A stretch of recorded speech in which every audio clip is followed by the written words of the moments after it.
Hey, what's happening out there, YouTube family? This is your main man, Robert L. Jones Jr. again with some more Tribal Judah poetry. I'm hoping that you're liking what you're hearing so far. You know, I'm coming at you with my heart and soul, and yeah, I'm just hoping that you're really liking the poetry that I'm sharing with you. And you know, I got plenty of poetry to share. So yeah, I'm just hoping that you're liking what you're hearing. Um, so as always, got a couple more pieces to share with you. The first poem of the evening is entitled Revolution of the Mind. For reals definitely be the ultimate real deal, brothers and sisters, that them utterly shameless and shiftless Negroes be so overwhelmingly petrified of and so fearfully faint-hearted over that strictly no nonsense, poker faced and show enough serious to death phenomenon that your raven beret sporting and leather coat donning elders once called it out to your listening ears as a consciousness expanding revolution of the mind. No question, this certainly be the vastly opportune anomaly of ever universal change and destiny, which be getting them ignorant acting heathens and gangster emulating fools into an inner disturbing fit of disquieted angst and stone jittery nervousness, because there shall inevitably be the society empowering resurrection of a beautifully peculiar people of eminently exquisite merit and wondrously flawless distinction, with the endlessly zealous impression of self-realizing knowledge permeating like an effervescent flash of celestial light throughout every living cell and molecular compound of their mentally invigorated psyches and their terrestrial expressions of righteously fit and healthful anatomy. Yes, indeed, it be undeniably correct to the merit of the bone king and queen, when a courageously legendary last poet done once sternly uttered for square biz spitting effigy, the banefully raw yet truthfully authentic verse of old-fashioned reality speech, that them Uncle Tom jocking niggas and bamboozled charlatans of self-inflicted embarrassment and scandalizing buffoonery be absolutely shaken up and greatly afraid of an African community's mightily fistful expectation for some purely unadulterated revolution of the head. For much of our cerebral processes of some thought productive ingenuity has gotten so systematically lobotomized clean from those historically paramount legacies of an indigenously grand and gloriously fertile past, where an ebony adorned population of the motherland's primordial offspring were the originally supreme innovators of pristinely strong and hierarchical mastery over this steadily revolving planet of humanity cradling evolution, as well as being the profoundly erudite authors of an illustrious multitude of scientific hypotheses, becoming cosmically established laws of indelible discovery and perfectly accurate stability from generation to generation. And now it be through the deviously Americanizing tutelage of white line propaganda, which has been laying upon our misinformed gray matter that obviously jiving mess, that some powder wig wearing slave owners from a European aristocracy were the so-called superior forerunners of cultural, spiritual, and educational refinement within this orbital haven of global civilization, and that our sable-bodied tribes and imperial clans of soulfully extraordinary ancestry were just a severely low-grade and innately inferior species of animalistic savages and genetically subhuman jigaboos with nothing to look forward to except to hopelessly be in painfully subjective servitude to Massa Lynch and to be a sexually exploited mandingo to Missy Clementine. But on the for real side, surely be the bona fide right of actualizing passage, sun and moon, when I audaciously be telling all of you that them horrendously hoodwinked hoodlums with their dungarees sagging and underwear exposed and habits of thug cursing lunacy shall suddenly be doing some innermost searching within themselves and will be a wondering to high heaven as to why they be so emotionally paralyzed with that blood-curdling astonishment of some fretfully alarming agitation, And it will precisely be at that rightly exacted moment in our lifetime when those spook aspiring stereotypes of pickaninny behaving guilt shall finally be stepped in fetching that angrily direct and weighty mortification of humbly collapsing in reproachable despair before the heavily crucial yet desperately essential kismet of a self-regenerating revolution of the spirit, where a dynamically enlightened family of naturally redeemed Nubians, both here and afar, would ingeniously become renewably hip to that intuition chronic intelligentsia of forevermore putting away them naively stigmatizing and childlike and monkey shines of platinum tooth smiles and charcoal face masquerades galore, so that we all shall unanimously be in praiseworthily slick and transcendental accordance with that excellently noble experience of being graciously upright within a dashiki printed threads of majestically acknowledging class in blackness, and for becoming widely known again as a self-respecting extension of some Afro-dignifying regalia, with the brain elevating essence of a royally sophisticated revolution of us,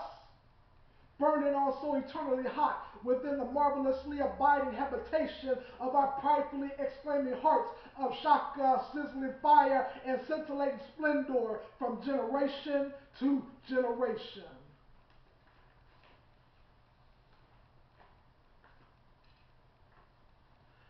The second poem of the evening is entitled African Exodus. Run, brother, run. Yea, and mightily so, I be already knowing within my highly disciplined mind state of that rock solid and super groovy happening of me, swiftly execute my own disappearing escapade by hastily making some wildly blazing tracks of sojourning freedom from that wickedly wretched plantation of dangerously enslaving discomfort, and show enough in them quietly negritude increments of peacefully solemn midnights, I will be suddenly changing my lowly class and mortified status from being a cotton field picking piece of oppressed property to officially becoming the gladly evanescent essence of a self-liberating comrade on the run. And sprightly light tibias of inner motivated excursion be immediately agile and limbered up with exceedingly fleeing cause and purpose, and a newly acute sense of some wisely befitting intelligence be sweetly articulating to my soon-to-be emancipated body and soul with that funky migratory vision of me cutting loose and breaking out from that hatefully decadent prison of domesticated death and terrorizing denigration. So at this absolutely risky moment of manumitting redemption, I would, could, and should be defiantly resigning from my dehumanizing identity of living out the chronological residue of my minority-branded years as a pseudo-subservient peon of painfully chained in bondage, who has been so falsely cursed with the utterly embarrassing task of being some humbly subordinate boy or a socially insignificant bondservant for them psyche mutilating crackerjacks and their ill-treating lineages of savagely abusive wrath and craziness.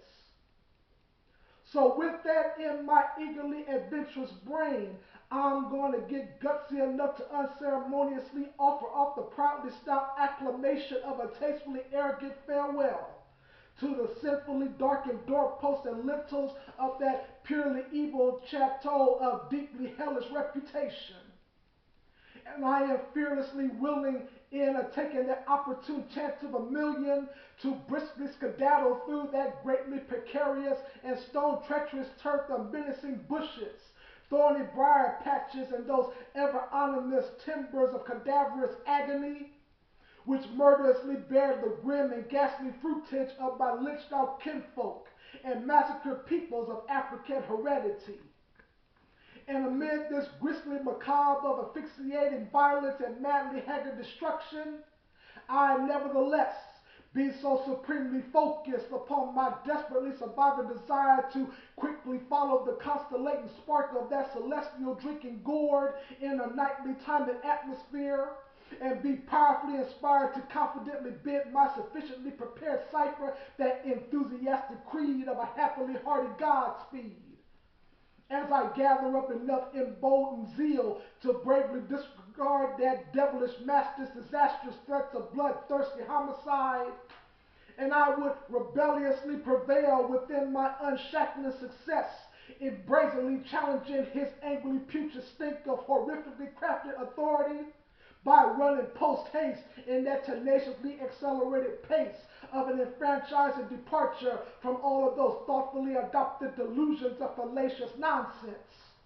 which once made me foolhardily convinced that my Anglo-determined lot in life is to be a mentally weak and consciously fragile nigger who is to be humanly debilitated with the innately enfeebled caliber of some naturally inferior image and quality. And I am so blissfully thrilled to the umpteenth that I be so pitifully hip to the complete opposite of that erratically outlandish bull crap, for I be readily knowing within my very phenomenal spirit that I richly come from a generational dynasty of imperiously regal lords and kingly marvels who invincibly judged and regulated the cosmical entirety of this planetary dominion with a mightily impressive demeanor of truly glorious awe and wonderment. And with this beautifully effectual disclosure of immutable truth, I can feel exceptionally deserving of restfully lounging and squatting pleasantly so inside of the sheltering comforts of obscure safe houses and those lovingly encompassing harbors of protecting sanctuary. But I would soon arise like the dawning majesty of a brightly blushing morning with that prudently renewing agenda of mine to just radically dash like fiery lightning to the rescuing utopia of purely experienced freedom. And now is that eagerly yearning feeling of a rightly satisfying crescendo when I, at long last, be triumphantly crossing that messianic border of a revolutionary heaven on earth, where I would be believably seen as a perfectly shining example of equally dignifying renown, with all of the proudly honorable attributes and noteworthily appealing character of a genuine man of humanly bona fide verity.